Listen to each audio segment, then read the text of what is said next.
इस समय लखनऊ लिए चलते हैं आपको, जहां सीएम योगी आदित्यनाथ संबोधन दे रहे हैं। पूरे देश के अंदर जनजातीय गौरव पखवाड़ा आयोजित किए जा रहे हैं। जनजातीय समुदाय को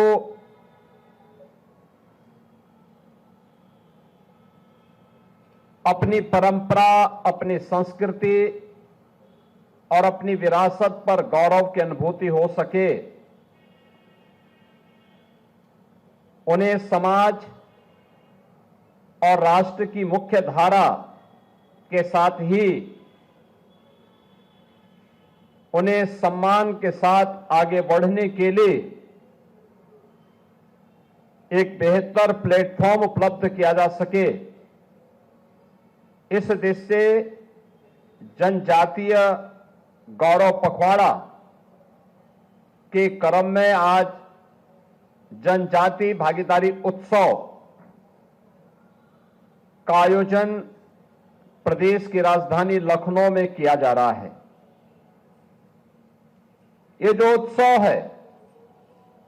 जिसमें देश भर के 22 राज्यों से आए हुए जनजातीय समुदाय के कलाकारों के द्वारा जनजातीय संस्कृति और वहां की परंपराओं के बारे में अपना प्रदर्शन करने के साथ ही अनेक प्रकार के कार्यक्रमों को इस दौरान यहां पर प्रस्तुत करने का कार्य हो रहा है। खासतौर पर सांस्कृतिक समागम और यात्रा,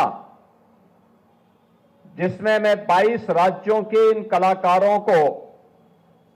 इन कार्यक्रमों के साथ जुड़ने का अवसर प्राप्त हो रहा है। इसमें कलाकार सहभागिता की दृष्टि से भी अरुणाचल प्रदेश पार्टनर स्टेट होने के साथ ही इसमें गुजरात, जम्मू कश्मीर, महाराष्ट्र, सिक्किम, उड़ीसा, राजस्थान, छत्तीसगढ़, कर्नाटक, मध्य प्रदेश, बिहार, उत्तराखंड, पश्चिमी बंगाल, मिजोरम, गोवा, केरल, हिमाचल प्रदेश, असम, त्रिपुरा, झारखंड, पंजाब, इन सभी राज्यों के कलाकार उत्तर प्रदेश में आकर के इस जनजाति भागीदारी उत्सव में सहभागी बन रहे हैं। इस कार्यक्रम में एक हस्तशिल्प और कला प्रदर्शनी का भी आयोजन किया गया है और साथ साथ एक व्यंजन मेला भी लग रहा है, जिसमें जैवनार और देसी स्वाद जो जुड़े हुए हैं उनको भी यहां पे प्रस्तुत करने के साथ ही जनजाति साहित्य को समर्पित साहित्यिक और विकास मंच, जो जनजातीय साहित्य के साथ साथ धरती आबा के प्रति हम सम्मान का भाव व्यक्त कर सकें, इसको समझने देखने का एक मंच हम सबको प्राप्त हो रहा है। बहनों और भाइयों, यह वर्ष हम सबके लिए कई मायनों में बहुत महत्वपूर्ण है। यह वर्ष भारत शिल्पी लौह पुरुष सरदार वल्लभ भाई पटेल की 150 वर्ष जयंती के पूरे होने का वर्ष है। यह वर्ष धरती आबा भगवान बिरसा मुंडा की जयंती के 150 वर्ष पूर्ण होने का वर्ष भी है। याद करिए, 31 अक्टूबर 1875 को लौह पुरुष सरदार वल्लभ भाई पटेल का जन्म होता है और 15 नवंबर 1875 को धरती आबा भगवान बिरसा मुंडा का जन्म होता है। यह वर्ष भारत का राष्ट्रगीत वंदे मातरम के वंदे मातरम के भी 150 वर्ष में प्रवेश करने का वर्ष है। यानी एक अमर गीत जिसने भारत की जनचेतना को जागरूक करते हुए भारत की स्वाधीनता को एक नया मंत्र दिया था, उसके भी 150 वर्ष पूर्ण होने की ओर अग्रसर हुए हैं। और यह वर्ष भारत के संविधान,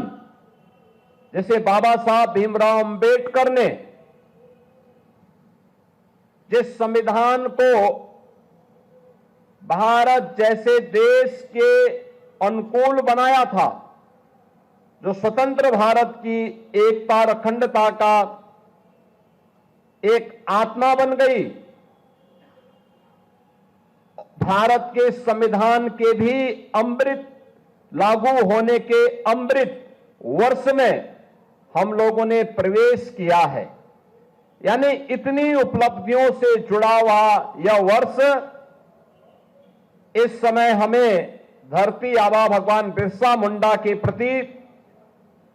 कृतज्ञता ज्ञापित करने और उनके प्रति हम सब प्रेरणा प्राप्त कर सके, इस दृष्टि से यह वर्ष आयोजित करने का सौभाग्य प्राप्त हो रहा है। बहनों और भाइयों, आप सब जानते हैं, जैसे कि यहां समाज कल्याण मंत्री भी बता रहे थे कि धरती आबा बिरसा मुंडा भारत के स्वाधीनता के पक्षधर थे। इसके लिए उन्होंने अभियान चलाया। तत्कालीन ब्रिटिश गवर्नमेंट ने उन्हें गिरफ्तार किया और मात्र 25 वर्ष की उम्र में उन्होंने रांची के जेल में अंतिम श्वास ली। उन्होंने उस समय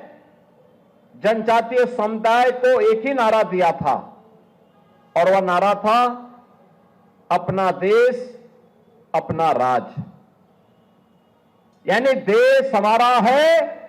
तो राज भी हमारा होना चाहिए, विदेशी हुकूमत भारत के अंदर राज न करे। और यह हमारा सौभाग्य है कि 15 नवंबर की तिथि को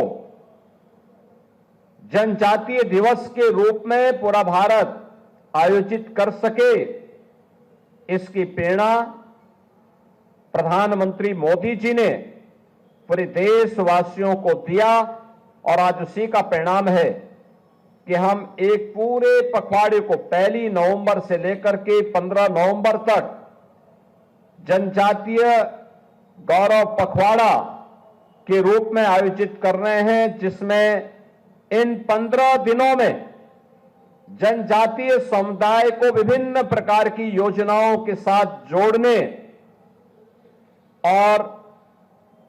इन 15 दिनों में उनकी जो परंपरा और संस्कृति है, विभिन्न प्रकार के कार्यक्रमों के माध्यम से उसे अलग अलग स्थानों पर भी उसका प्रस्तुतिकरण देखने का अवसर हम सबको प्राप्त हो रहा है। बहनों और भाइयों, उत्तर प्रदेश देश की आबादी का एक सबसे बड़ा प्रदेश है। जनजातीय समुदाय की आबादी उत्तर प्रदेश में यद्यपि कम है, कुल आबादी की तुलना में आप देखेंगे तो काफी कम है, लेकिन मुझे अब देख करके प्रसन्नता होती है। पहले हम सरकारी नौकरी के विज्ञापन निकालते थे तो सरकारी नौकरी के विज्ञापन में अनुसूचित जाति की सीटें पूरी नहीं भरी जाती थी। अभी हाल ही में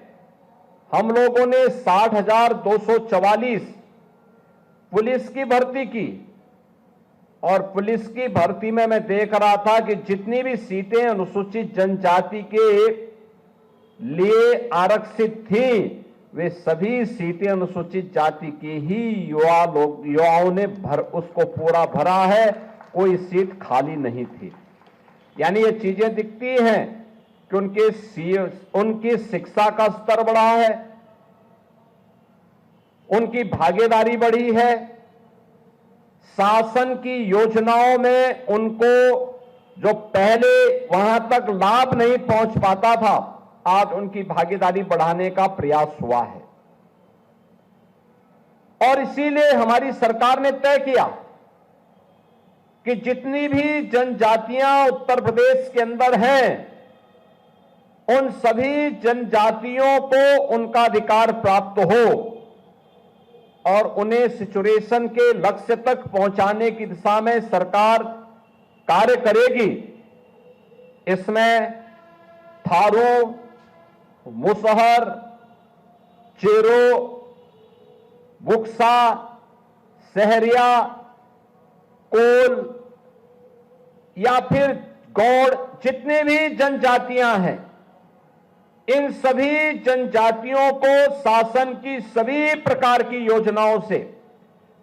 पूरी तरह आच्छादित करने के लिए सरकार ने एक मिशन मोड पर अभियान चलाया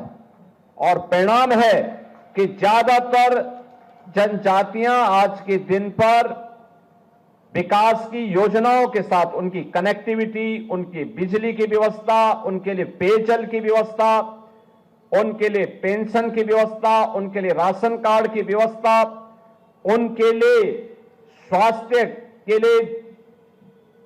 आयुष्मान भारत की स्कीम और इन सब के साथ ही अन्य तमाम प्रकार के जो कार्यक्रम अब उनके लिए प्रारंभ हुए हैं,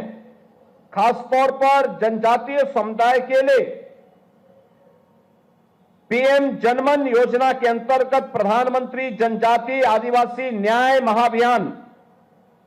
इस माध्यम से तमाम प्रकार के कार्यक्रम प्रारंभ किए गए हैं और इसमें बिजनौर में बुक्सा जनजाति को हम लोगों ने सूची में श्रेणीबद्ध किया है। इसके तहत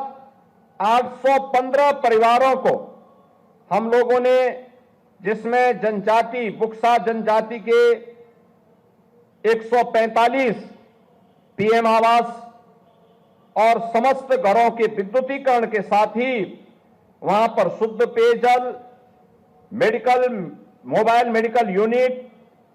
एक आंगनबाड़ी सेंटर, 5 बसावटों में मोबाइल टावर, 5 मल्टीपर्पज सेंटर और 5 बंधन केंद्र वहां पर स्वीकृत किए जा चुके हैं और ये कार्यक्रम आगे बढ़ रहे हैं। इसके साथ ही प्रदेश में यह भी सुनिश्चित किया गया